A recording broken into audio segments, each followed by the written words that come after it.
Wait mga master, so welcome back ulit sa ating YouTube channel. Balik kapon yung ginawa natin dito is niploringan natin arin rampa. So ano na siya, hindi na siya ganun akataas kasi in-adjust natin dito yung flooring sa may gutter. Okay, so katamtama na yung taas niya, so hindi nasasayad yung bumper ng sasakyan ng ating boss dito. Okay, then today, so bali ito nilagyan ng flooring ni boss na makapal. So 5 yata ang kapal niyan hanggang dun sa dulo kasi ito guys yung ating para sa sliding natin gate. Bali yung sukat niyan ay bali simula rito sa flooring hanggang doon, so nasa 680 cm yan mga master. Then dito naman bali kinasan na rin kanina yung para sa catch basin natin, so yan tinabunan na. So may catch basin pa tayo isa rito yan sa kabilang lote na to, then at saka isa pa rin sa dulo.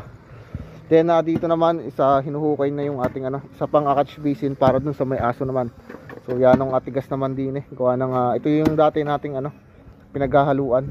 So kumapal na ng kumapal yung flooring natin. So solid na solid yung pagka niya dito. Yan.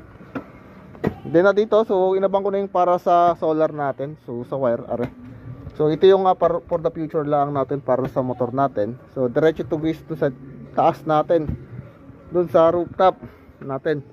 So dito na lang ilalagay yung battery ni boss. Nasa taas yung solar panel tsaka yung SCC na solar charge controller para nagcha-charge yung ating battery so nagkakarga. Ayan. Then dito naman mga master, bali kanina pinagasta ko na rito yung mga buhangin natin. Ayan, so sinako na rito lahat. Kasi by tomorrow so i-layout na natin ito ng para sa asinta. So isang patong lang simula dito hanggang dun sa dulo para lang yung ating boost dito isa hindi lumit sa kabila, so para hindi lang magtabag. So kumbaga siya lang yung maging natin ng stopper. Then bukas so yun ang gagawin naman ni Foreman dito. So since na natin nabusa na yung para sa railing natin, so gisimula na siya rito mag-welding para po dun sa ating sliding gate mga master. Okay, so yun lang muna, bali na update ko nga kayo today. So salamat po.